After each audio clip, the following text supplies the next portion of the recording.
Hello दोस्तों, जय हिंद सभी को। कैसे हैं आप सब?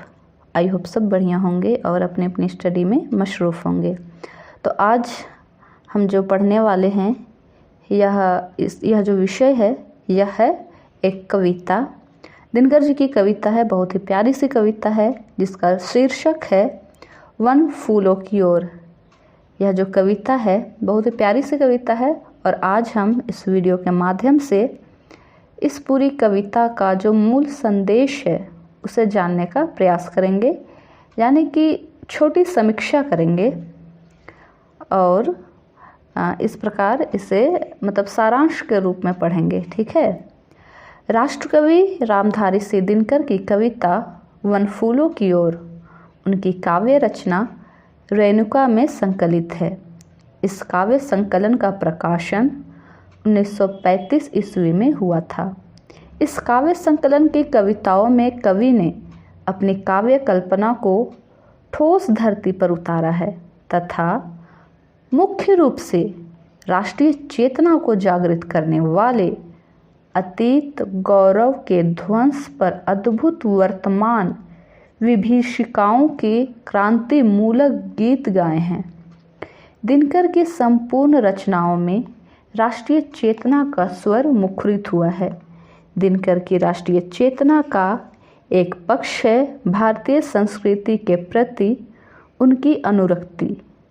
वे भारत के अतीत समृद्धि एवं वीरता की परंपरा के साथ भारतीय संस्कृति के भी गायक हैं। भारतीयता से उनका सहज अनुराग है। वे इस यथार्थ से परिचित हैं कि भारत की आत्मा गांवों में बसती है, नगरों में नहीं। यही कारण है कि उनकी कविता या काव्य विधायिका कल्पना राजवाटिका का मोह त्याग कर वन्य कुसुमों की तरह उपेक्षित गांवों के निसर्गजात सौंदर्य एवं निश्चल प्रेममय सरल जीवन के सुख दुख की सहचरी बनने को आतुर है। तो पंक्ति इस प्रकार है। आज यह राजवाटिका छोड़ चलो कवि वन फूलों की ओर। कवि की काव्य विधायिका कल्पना स्पष्ट रूप से घोषणा करती है कि वह आज ना तो नील कुंज में स्वप्न खोजने जाएगी और न तो चमेली के पुष्पों से चंद्र किरण की चित्र बनाएगी, न ही वह कवि के किस्मत पर आंसू बहाएगी और न ही नालंदा वैशाली के विध्वंस पर रोएगी। वह तो अब गांव की ओर जाने को स्पष्ट घोषणा करती है। कवि की काव्य विधायिका गांव के निर्जन कानन में जाने को इच्छुक है। वह मलय पवन भी भूल कर प्रवेश नहीं करता। कवि का मानना है कि इस निर्जन कानन में कितने ही लघु दीप थे जो कि झाड़ी झुरमुट में अपने प्रकाश को फैलाकर बुझ गए।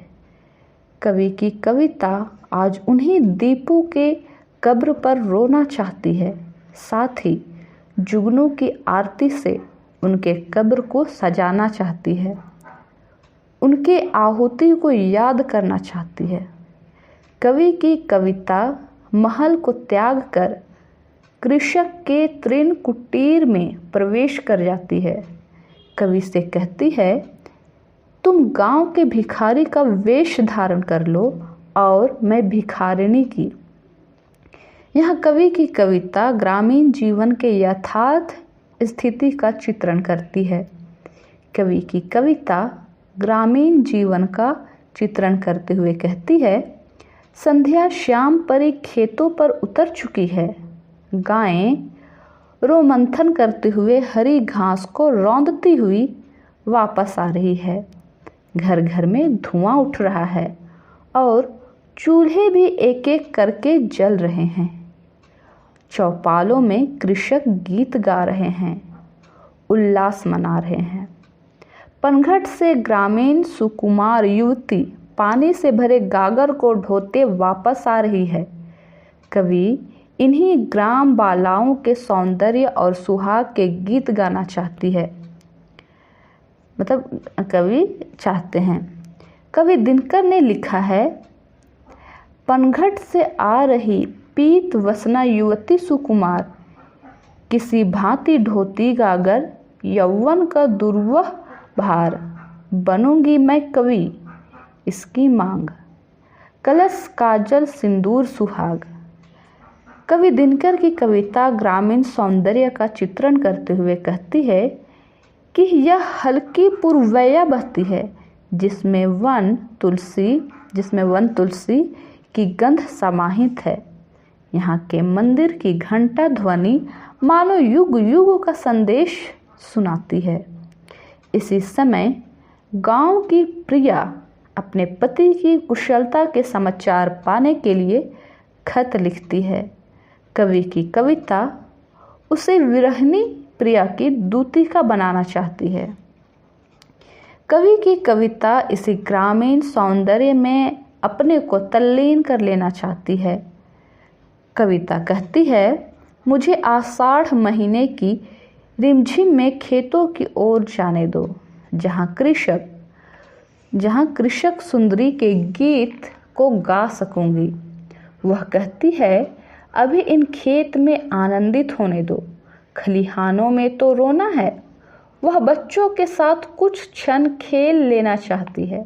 साथ ही कवि की कविता की इच्छा है, वेणु कुंज में जुगनू बन मैं इधर उधर मुस्काऊंगी, हर सिंगार की कलिया बनकर वधुओं पर झड़ जाऊंगी। कवि दिनकर की कविता सूखी रोटी खाने वाले किसान की तृप्ति के लिए गंगा जल बनना चाहती है। कृषक के स्वेद कण के रूप में खेतों में मिटकर मोती बन जाने की तमन्ना कविता करती है। साथ ही ग्रामीण दंपति की अर्धनग्न अवस्था को कोई अतिथि न देख ले, इसके लिए कविता हवा की झोंका बनकर दीपक को बुझाने की इच्छा व्यक्त करती है। अंत में कवि की कविता वर्तमान ग्रामीण समाज की भीषण विषमता को बयान करती है। किसानों के पास खाने के लिए गम के सिवाय और कुछ नहीं है एवं पीने के लिए आंसू ही हैं। कवि इससे भी दर्दनाक चित्र उन किसानों के बच्चों का खींचते हैं। किसान तो समझदार हैं, वह गम खाकर चुप रह सकता है, पर उन अबोध शिशुओं की दशा और भी दयनीय है, जो आंसू पीने के आदी नहीं हैं, जो दूध के लिए चिल्लाते रहते हैं। ऐसी भीषण परिस्थिति में भी धनपति इन ग्रामीणों का शोषण करना नहीं छोड़ते। तब कवि की कविता उन कृषकों की आंखों से बेबस आंसू बनकर निकलना चाहती है, जिससे इस भू का कठोर हृदय फट जाए। दिनकर की प्रस्तुत कविता की भाषा में ओज और प्रसाद गुण का अद्भुत समन्वय हुआ है। सुस्पष्टता से अनुभूत होने के कारण भावों की अभिव्यक्ति में एक प्रकार की स्वाभाविकता और सहज स्वच्छता आ गई है। तत्सम शब्दावली के विशेष प्रयोग से काव्य भाषा में लयात्मक सौंदर्य की सृष्टि हुई है। कविता के प्रभाव को अधिक प्रेक्षणीय बनाने के लिए लोक गीतों की कड़ियों को कवि दिनकर ने अपनी इस कविता में प्रयोग किया है। जैसे, भैया लिख दे एक कलम खत मोह बालम के जोग, चारों कोने खेम कुशल माझे ठाम मोर वियोग। संक्षेप में कहा जा सकता है कि कवि इस कविता में उस ग्रामीण जीवन का चित्रण करते हैं जिसकी मिट्टी गीली है, कहीं वीरों या शहीदों के रक्त से, कहीं कृषकों व श्रमिकों के स्वेद से, कहीं भूखे बच्चों या असहायों के आंसू से, और कहीं किसी विरहीन वधू या भाग्यहीन विधवा की दारुण व्यथा से। इसलिए वह व्योम कुंजों में विहार करने वाली कल्पना परी से धरती पर आकर इस गीली मिट्टी की कथा व्यथा को सुनने, समझने तथा रूपायित करने का आग्रह करता है। तो अभी तक हमने दिनकर जी की बहुत ही प्यारी सी कविता वन फूलों की ओर, इस कविता का सारांश को देखा। आई होप यह जो सारांश हमने डिस्कस किया है यह आप लोगों के लिए अवश्य ही हेल्पफुल रहेगा। उम्मीद करती हूँ आप लोगों को यह ज़रूर समझ में आया होगा। यदि हाँ तो इसे लाइक कीजिए, शेयर कीजिए। चैनल में नए हैं तो मोस्ट वेलकम, चैनल को सब्सक्राइब कीजिए। Thank you for watching.